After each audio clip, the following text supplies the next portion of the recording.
आप देख रहे हैं आवाज समाचार। और ज्ञान व्यापी में सर्वे को लेकर इलाहाबाद हाईकोर्ट ने बड़ा फैसला सुनाया है। हाईकोर्ट ने ज्ञान व्यापी परिसर में एएसआई के सर्वे की इजाजत दे दी है। हाईकोर्ट ने एएसआई सर्वे पर रोक की मांग वाली मुस्लिम पक्ष की याचिका खारिज कर दी है। इलाहाबाद हाईकोर्ट ने वाराणसी जिला अदालत के फैसले को सही ठहराया है। इलाहाबाद हाईकोर्ट ने अपने फैसले में कहा है कि न्याय के हितों को देखते हुए ज्ञान व्यापी का साइंटिफिक सर्वे जरूरी है।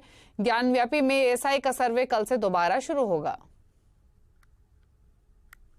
मुस्लिम पक्ष का बराबर आर्गुमेंट था कि एएसआई सर्वे स्टेज पे नहीं हो सकता है। उस आर्गुमेंट को भी कोर्ट ने खारिज किया और हमारे जितने तर्क थे, कंटेंशंस थे, सारे आर्गुमेंट्स को कोर्ट ने इन टोटो माना है और कहा एएसआई सर्वे से किसी को कोई नुकसान नहीं होने वाला। साथ ही साथ उन्होंने कहा कि जब एएसआई ने एफिडेविट दिया है तो कोई मतलब नहीं है उसको डाउट करने का, और जो एएसआई ने एफिडेविट दिया उसके कंप्लायंस में ये पूरा सर्वे किया जाए।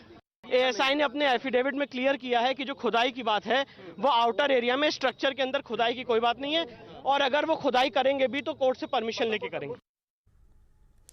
और ज्ञान व्यापी में एएसआई सर्वे पर यूपी के डिप्टी सीएम केशव प्रसाद मौर्य ने कहा है कि सर्वे से ज्ञान व्यापी का सच सामने आएगा। कि आज माननीय उच्च न्यायालय ने जो एएसआई को सर्वे का आदेश दिया है उसका स्वागत करता हूं, और मुझे पूरा विश्वास है कि एएसआई की सर्वे के माध्यम से सच्चाई बाहर आएगी और ज्ञान व्यापी का जो विवाद है श्री राम जन्मभूमि विवाद की तरह इसका भी निर्णय होगा, निस्तारण होगा, और शिव भक्तों की जो मनोभावना है, मनोकामना है, वो पूर्ण होगी।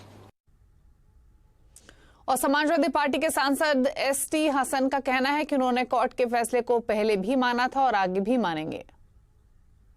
हमें क्यों नहीं भरोसा होगा जब पिछली बार भी तो उन्होंने दिया था, सही रिपोर्ट दी थी।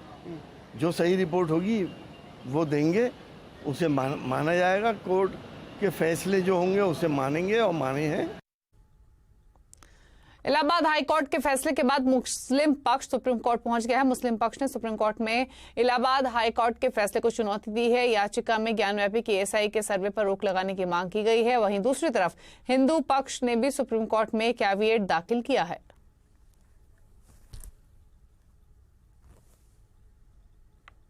और क्या ज्ञान व्यापी में एएसआई के सर्वे से सच सामने आएगा? आज आवाज अड्डा में इसी पर करेंगे बड़ी चर्चा शाम 7:57 पर। और आज संसद में हो हंगामे के बीच दिल्ली सर्विस बिल पर चर्चा शुरू हुई। गृह मंत्री अमित शाह ने कहा कि नेहरू से लेकर अंबेडकर तक कई प्रमुख नेताओं पर दिल्ली को पूर्ण राज्य का दर्जा दिए जाने का विरोध किया। गृह मंत्री ने विपक्ष के इंडिया गठबंधन पर भी व्यंग किया। शाह ने कहा कि आप चाहें जितने गठबंधन बना ले, मोदी जी पूर्ण बहुमत के साथ सत्ता में लौटेंगे। आप दिल्ली के बारे में सोचिए ना कि अपने गठबंधन के बारे में। शाह ने कहा कि दिल्ली पर केंद्र का अधिकार होना चाहिए। आम आदमी पार्टी जो इस बिल का विरोध कर रही है उसे अपना भ्रष्टाचार छिपा रहा है। उन्होंने कहा कि 2015 में दिल्ली में जो सरकार आई उसे सेवा नहीं सिर्फ झगड़ा करना है। एक समय तो नेहरू जी ने संविधान सभा के सदस्यों को यहां तक कहा कि चूंकि नई दिल्ली में 3/4 संपत्ति केंद्र सरकार की है, इसलिए तर्कसंगत यही होगा कि इसको केंद्र के अधीन रखा जाए।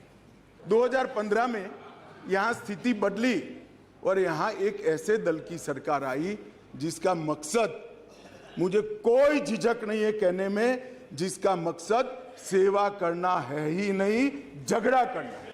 प्रॉब्लम ट्रांसफर पोस्टिंग के अधिकार का नहीं है, विजिलेंस को कंट्रोल में लेकर बंगला जो बना दिया है इसका सत्य छुपाना है।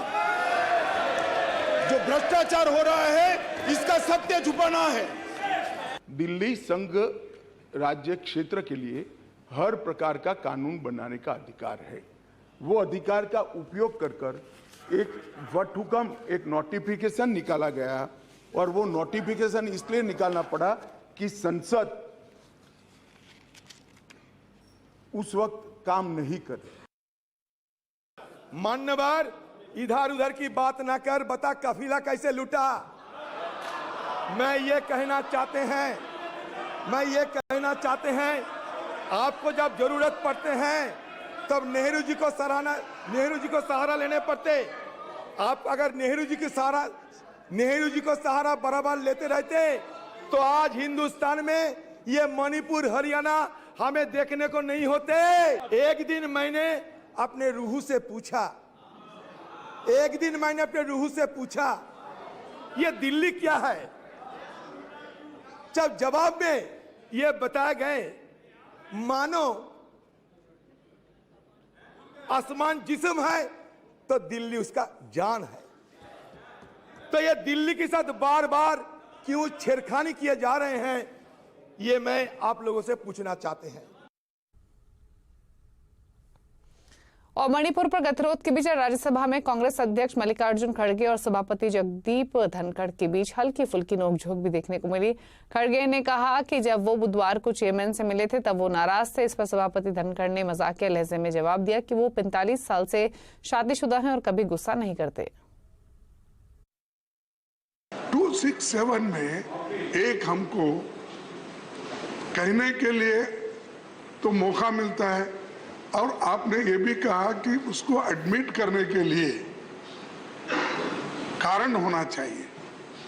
तो हमने कारण तो बताया, मैंने तो आपसे कल ही विनंती की, आप जरा गुस्से में थे शायद, आपको I am a married man for more than 45 years। मैं कभी गुस्सा नहीं करता सर, ट्रस्ट मी। नहीं साहब, कभी गुस्सा नहीं करता मैंने चंद लोग। And Mr. Chidambaram, a very distinguished senior advocate, will know, as senior advocates, we have no right to show our anger, at least to the authority. You are an authority, sir. गुस्सा नहीं करता इसको, नहीं इसको modify कर दो sir थोड़ा। नहीं गुस्सा नहीं करता, थोड़ा सा मॉडिफिकेशन। हाँ, थोड़ा सा मॉडिफिकेशन। नहीं, आप गुस्सा नहीं करते, दिखाते नहीं, लेकिन बराबर अंदर से करते हो।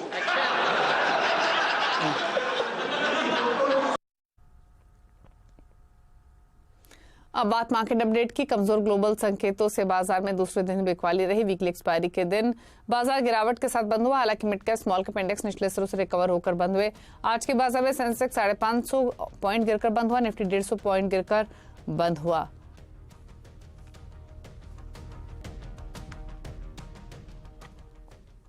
और सांगी इंडस्ट्रीज का अंबुजा सीमेंट खरीदेगी। अंबुजा प्रमोटर्स से 56.74% हिस्सा खरीदेगी।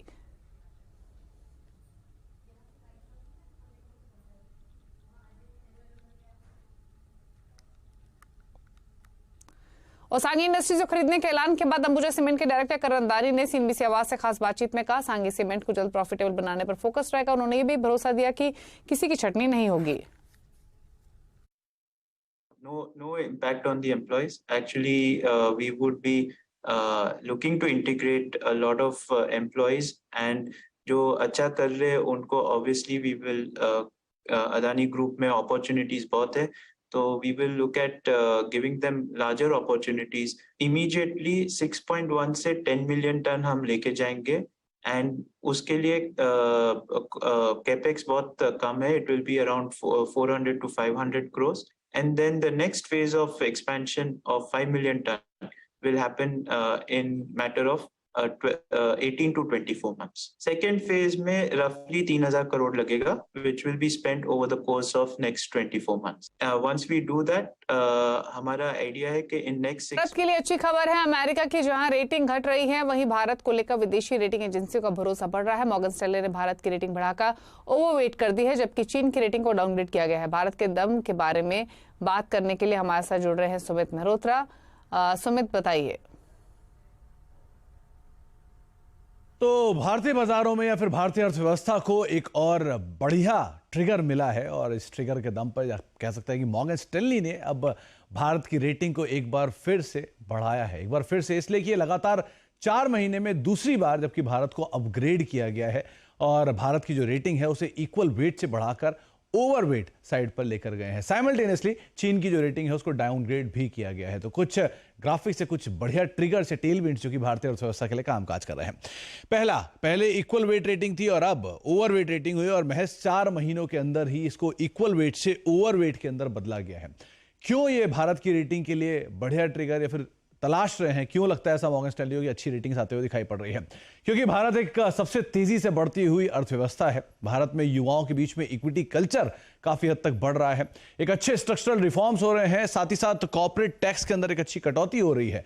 पीएलआई जैसी स्कीम्स जो कि काम भी कर रही हैं और अच्छे नंबर्स वहां पर रिफ्लेक्ट भी हो रहे हैं। इंफ्रास्ट्रक्चर को लेकर मेगा कामकाज हो रहा है और एक फॉर्मलाइजेशन होता हुआ दिखाई पड़ रहा है इकोनॉमी का, जो आप जीएसटी नंबर से, टोल कलेक्शन के नंबर से आमतौर पर आते हुए देख भी रहे हैं। मॉर्गन स्टैनली ने साथ ही साथ 3 सेक्टर्स के ऊपर भी बेट किया है। उनका मानना है कि फाइनेंशियल एक ऐसा सेक्टर रहेगा जहां पर अच्छी ग्रोथ देखने को मिल सकती है, कंज्यूमर सेक्टर में बढ़िया ग्रोथ रहेगी और इंडस्ट्रियल यानी कैपिटल गुड्स और बड़ी इंडस्ट्री रिलेटेड जो सेक्टर्स हैं वहां पर एक अच्छी ग्रोथ आते हुए दिखाई पड़ेगी। इंडियन इकोनॉमी के अंदर तो एक अच्छी ग्रोथ है ही, साथ ही साथ एक और बढ़िया ट्रिगर ये भी है कि अमेरिका और चीन की रेटिंग जो है वो साइमल्टेनियसली घटते हुए भी दिखाई पड़ रही है। फिच ने अमेरिका की जो रेटिंग है उसको घटाया है और चीन में भी काफी हद तक इश्यूज हैं, वहां पर भी प्रेशर्स हैं जिसका फायदा भी इंडियन इकोनॉमी को आता हुआ दिखाई पड़ेगा और इंडिया इसीलिए एक अच्छे ऑप्शन के तौर पे एशियन मार्केट्स के अंदर दिखाई पड़ रहा है। तो इंडिया पे ट्रस्ट बढ़ रहा है और विदेशी जो निवेशक हैं वो ऑलमोस्ट इंडिया को एक अच्छे ग्रोथ मार्केट के तौर पर देख रहे हैं, इसीलिए एफआईज का जो रुझान है भारतीय बाजारों पर काफी बढ़ता हुआ दिखाई पड़ रहा है। तो बढ़िया ट्रिगर के तौर पर भारत अब खड़ा हुआ आपको दिखाई पड़ेगा, इसीलिए मॉर्गन स्टैनली की तरफ से यहां पर मेगा अपग्रेड आता हुआ दिखाई पड़ रहा है। शुक्रिया सुमित इन डिटेल्स के लिए। और सरकार ने मेक इन इंडिया को बढ़ावा देने के लिए कंप्यूटर, लैपटॉप के आयात पर तुरंत प्रभाव से रोक लगा दी है। डीजीएफटी ने इस पर नोटिफिकेशन भी जारी कर दिया है और डिटेल्स के साथ लक्ष्मी रॉय हमारे साथ मौजूद हैं। लक्ष्मी बताइए, इलेक्ट्रॉनिक इंपोर्ट की पाबंदी पर क्या डिटेल्स हैं? देखिए, दरअसल अब तक ये था कि अगर हम विदेशों से लैपटॉप लाते हैं, कंप्यूटर लाते हैं या फिर टैबलेट लाते हैं या फिर ऐसे कोई हार्डवेयर प्रोसेसिंग यूनिट लाते हैं तो उस पर लाने पे कोई पाबंदी नहीं थी। आप लाइए, उस पर ड्यूटी चुकाइए और फिर देश में ले आइए। अब तक ये ड्यूटी चुकाने के बाद कह सकते हैं इंपोर्ट फ्री था।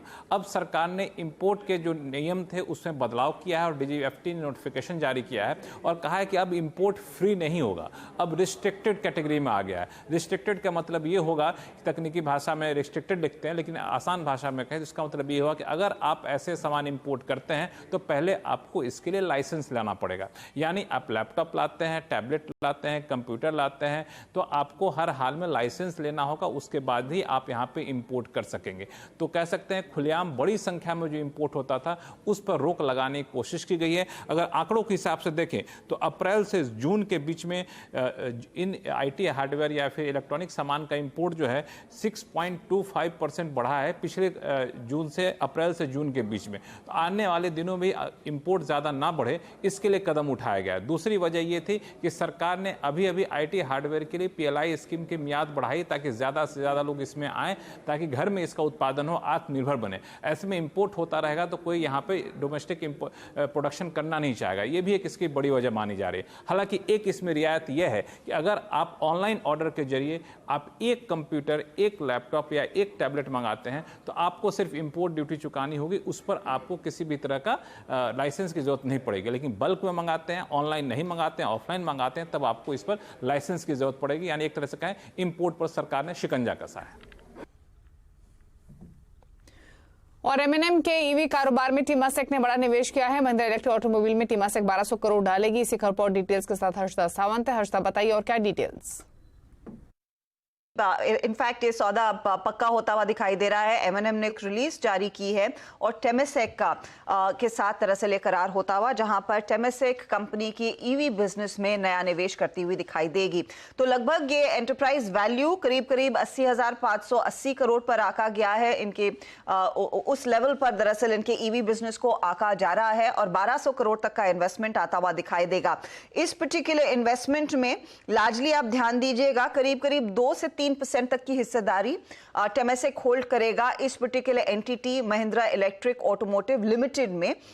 याद रहे कि इसी तरह का एक सौदा दरअसल एमएनएम ने पिछले साल अंडरटेक किया था, जहां पर बीआईआई ने, यूके के बीआईआई ने कंपनी में इन्वेस्टमेंट किया था और उस समय जो एंटरप्राइज वैल्यू महिंद्रा के इलेक्ट्रिक बिजनेस को दी गई थी वो रफली 70,000 करोड़ पर वैल्यूड थी। लेकिन इस बारी टेमेसेक जो नया निवेशक आया है वो हायर वैल्यूएशन वैल्यूएशन दे रहे हैं, एंटरप्राइज वैल्यू करीब 80,580 करोड़ पर आकी जा रही है। तो यहां पर आप ध्यान दें, एग्जैक्टली 12 महीने हो रहे हैं, क्योंकि जुलाई 2022 में बीआईआई का इन्वेस्टमेंट आया था और अब अगस्त 3 तारीख को टेमेसिक के इन्वेस्टमेंट को अनाउंस किया जा रहा है और यहां पर दरअसल ये एंटरप्राइज वैल्यू 80,580 करोड़ आकी जा रही है। तो 10,500 करोड़ से ज्यादा का दरअसल ईवी में इजाफा एक ही साल में बनता दिखाई दे रहा है।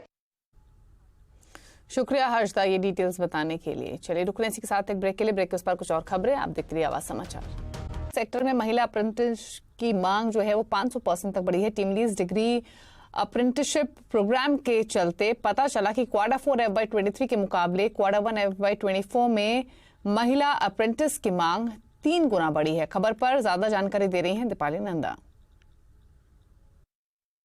देखिए, मैन्युफैक्चरिंग सेक्टर में अक्सर पुरुषों का दबदबा दिखाई देता है, लेकिन टीम लीज के लेटेस्ट अप्रेंटिसशिप प्रोग्राम डेटा के मुताबिक मैन्युफैक्चरिंग सेक्टर में महिलाओं की डिमांड 500% तक बढ़ी है। अगर वित्त वर्ष 2023 की चौथे तिमाही से मुकाबला किया जाए तो वित्त वर्ष 2024 की पहली तिमाही में ये डिमांड 3 गुना तक बढ़ गई है। खासतौर पर हरियाणा, उत्तर प्रदेश, उत्तराखंड और तमिलनाडु जैसे राज्य हैं जहां पर विमेन अप्रेंटिस की डिमांड अच्छी खासी दिखाई दे रही है। अगर सेक्टर वाइज देखें तो फिलहाल ये डिमांड जनरेट होती हुई दिखाई दे रही है हमें इलेक्ट्रॉनिक्स में और साथ ही साथ ऑटोमोबाइल्स में। लेकिन टीम लीज का जो लेटेस्ट अप्रेंटिसशिप डेटा है वो ये बताता है कि जल्द ही व्हाइट गुड्स और टेलीकॉम समेत फार्मा जैसे क्षेत्रों में भी विमेन अप्रेंटिस की डिमांड बढ़ती हुई दिखाई दे सकती है। और डेटा प्रोटेक्शन बिल में क्या है आपके काम की बात, क्या अब खत्म हो जाएगा डेटा प्रोटेक्शन की टेंशन? आज कंज्यूमर अड्डा में इसी पर करेंगे चर्चा शाम 5:57 पर।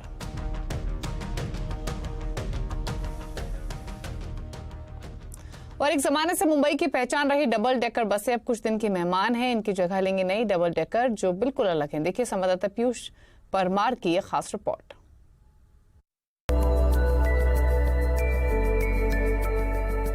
मुंबई की इन पुरानी डबल डेकर बसों को कुछ दिन और देख लीजिए, क्योंकि अब इनके पहिए थमने वाले हैं।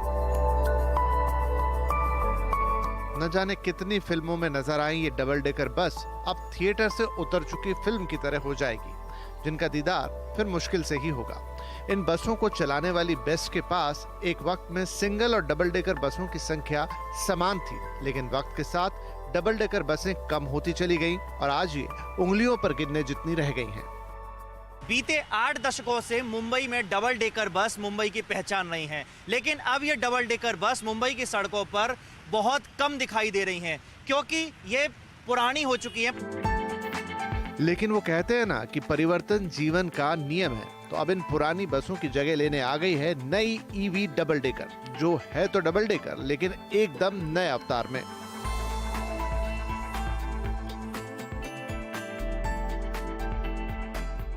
ये नई एसी डबल डेकर आते ही छा भी गई है और बहुत जल्दी इसने इसमें चलने वाले और चलाने वाले दोनों के दिलों में जगह बना ली है। हर लोग रास्ते में हर जगह फोटो निकालते रहते हैं, हर जगह दौड़ जो है वो लोग ऐसे ऐसे बोलते रहते हैं, मतलब पब्लिक से लेके छोटे से बच्चे लेके बड़े तक। ये गाड़ी रास्ते पे दिखाई पड़ी तो छोटे वाले बच्चे पहले ही चढ़ते हैं, स्कूल के बच्चे गाड़ी में बहुत चॉइस कर रहे हैं गाड़ी को। मैं बहुत साल पहले वो पुराना बस में चला बैठा था, लेकिन उसमें साउंड्स वगैरह सभी था, नॉइस रहता था। इसमें तो आज अभी साउथ मुंबई का सफ़र किया, बहुत अच्छा लगा है। इस पसंद की अपनी वजह भी है। नई ईवी बसों की दोनों मंजिलों में एसी और आरामदायक सीटें हैं, हर सीट पर चार्जिंग पोर्ट है, पैसेंजर सेफ्टी के लिए सीसीटीवी कैमरे और एडवांस फर्स्ट एड बॉक्स भी मौजूद है। ड्राइवर की सीट भी काफी बेहतर बनाई गई है और बस के गेट्स भी ऑटोमेटिक हैं। साथ ही इस नई बस के अंदर से बाहर का व्यू भी पहले से बेहतर है। ये जो व्यू देख रहे हैं ये नई डबल डेकर बस के ऊपरी मंजिल का व्यू है। यहाँ से मुंबई और भी ज्यादा खूबसूरत लगती है, और खास तौर पे जब मानसून का मौसम हो। लेकिन जो बात यात्रियों को सबसे ज्यादा पसंद आएगी वो ये है कि इसका किराया पुरानी डबल डेकर के बराबर ही है। आपने देखा रहेगा बसेस आए हैं जो डबल डेकर एसी बसेस तो टोटली इलेक्ट्रिकल व्हीकल्स हैं, अभी वही किराया रहेगा। जो पहले बसेस का था नॉन एसी बसेस का वही किराया रहेगा। इस वक्त मुंबई की सड़कों पर 12 ईवी डबल डेकर दौड़ रही हैं और आगे इन्हें बढ़ाकर 200 तक पहुंचाने का प्लान है। अक्टूबर वो महीना होगा जब आखिरी बार पुरानी डबल डेकर मुंबई की सड़कों पर नजर आएंगी और उसके बाद हमेशा के लिए हमारी यादों का हिस्सा बन जाएंगी। पीयूष परमार, मुंबई। और इसी के साथ इस बुलेटिन में इतना ही। ब्रेक के बाद भी खबरें जारी हैं CNBC आवाज पर। नमस्कार।